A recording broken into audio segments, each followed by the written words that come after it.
addressing the 12-gallon gas tank mod, a couple of problems that are there, and trying to get a solution to it. So let's get started.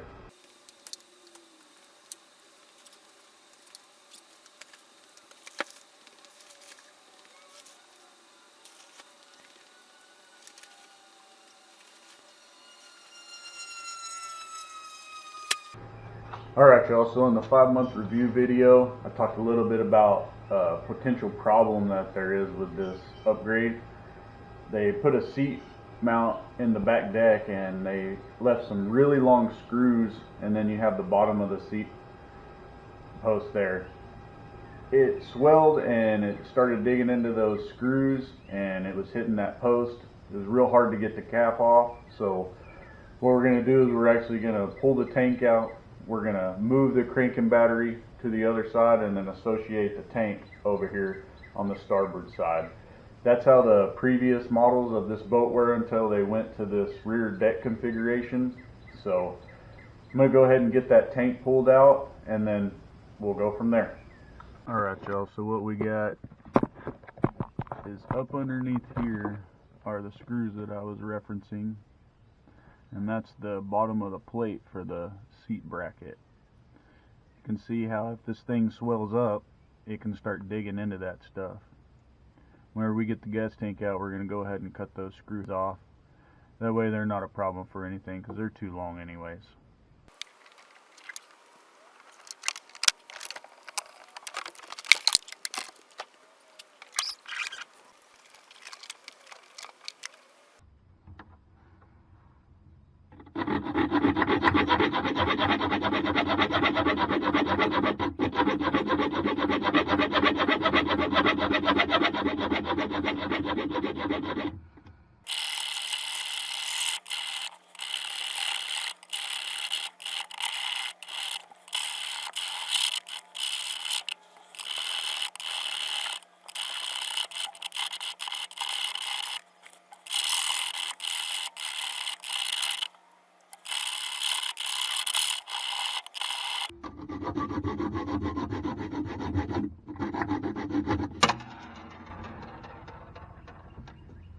Success.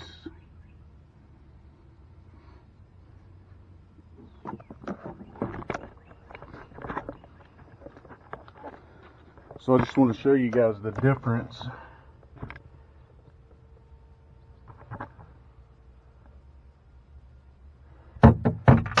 Right here you have the bolt that I just cut, and then you have those other 5 that are sticking way down. I'm not going to bore y'all with having y'all watch me cut the other 5 because I'm using a hand saw to limit damaging the nylock nut from heat. So I'll get those cut, cleaned up, and be back with y'all.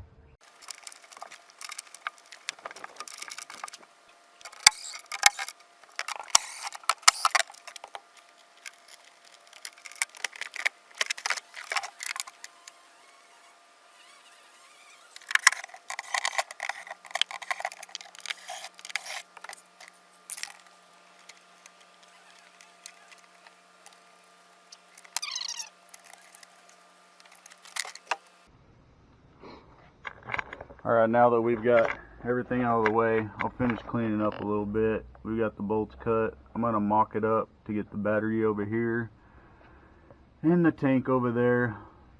Hopefully those tie down points for the tank will be okay and I just have to install the other ones, but if not, we'll get it all done. So put y'all back on the time lapse.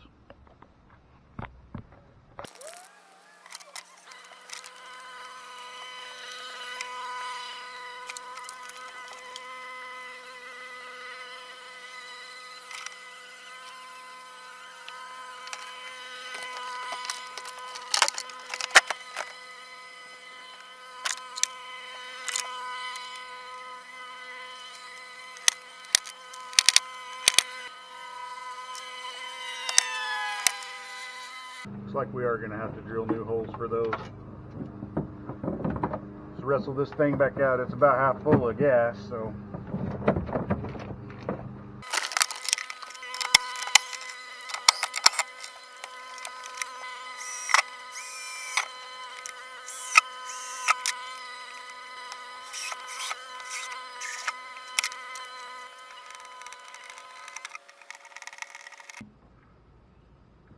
correct drill bit size is important. You always want to go in a little and then back out, clear the threads, because you're creating them as you're screwing in.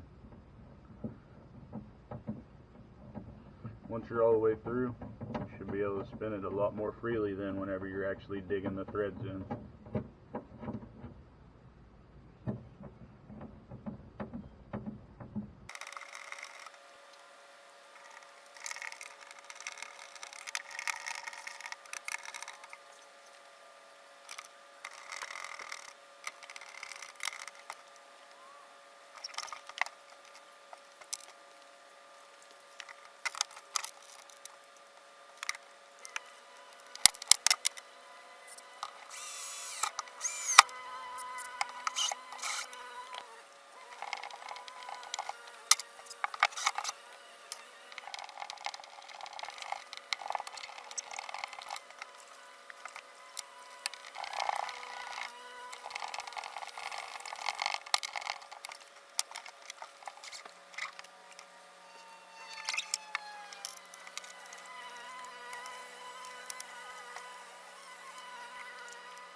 Alright you guys, I've looked at this a few different ways, and this is going to be the best spot and orientation for what I have going on.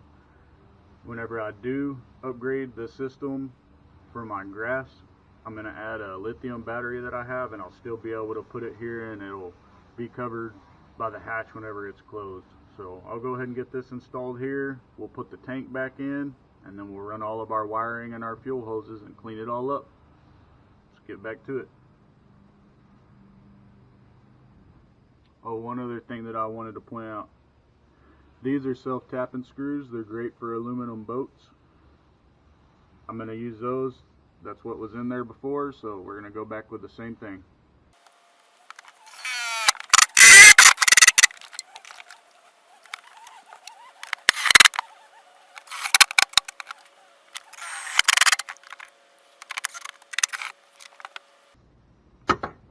Don't forget your strap.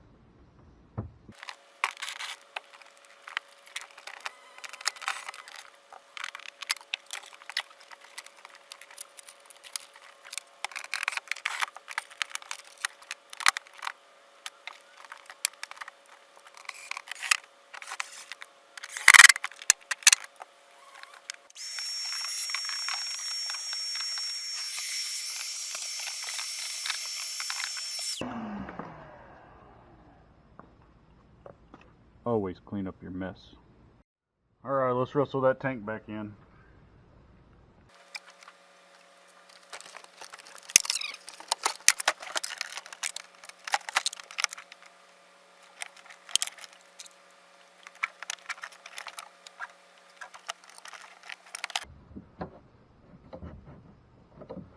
You never want to tighten these straps too far, because when it swells like it did, it's going to restrict that.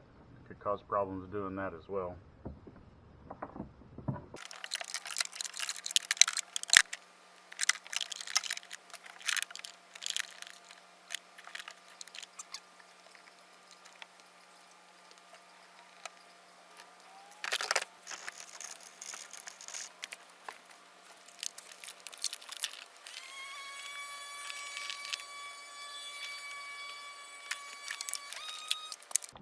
So if anyone's curious as to what all these cables are back here, the two larger ones that come off of the engine are of course going to be for the engine. That's going to be powered directly to it. If you hook just those up, you know, you'll be able to trim your motor and all of that. You do have another set of leads in the back that they're smaller, and they have a negative cable and then a positive cable that's fused. That's your power up to your dash. These don't have fuse panels up at the dash, so if you ever don't have anything up there, come check this fuse right here first. I installed a auto float switch on my style pump on my bilge, so if this thing gets to a certain level it'll automatically kick on because of this right here. That's wired all the way up the same way that a normal bilge pump would be to the switch, but since it's got the float inside of it, you run the auxiliary power wire over to the positive post on your battery, and when it senses that level's too high, automatically kicks on. Then of course we have the battery charging cables. These are both fused, so make sure that if you're never charging, that whenever you go to check things out, you check the fuses in it. Let's get all this installed on the battery since we cleaned the terminals up, and then we'll test everything and make sure it's all good.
So in the process of installing all of this, I don't like how one of my cables is ran.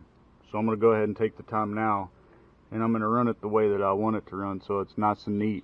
I just wanted to show you guys that sometimes, you know, taking that extra little minute will save you in the long run, because this is real tight right through here, and if I ever need to get to this fuse for my auto float switch in my bilge pump, I'm going to want to be able to not have to struggle with that, especially while I'm out on the water.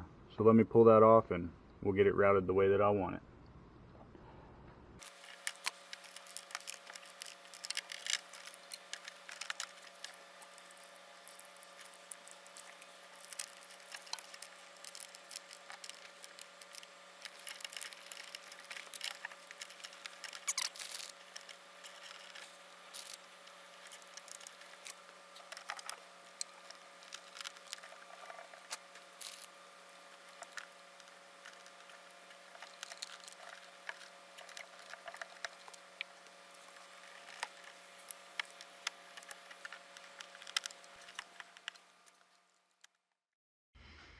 All right, so that's going to do it for this video.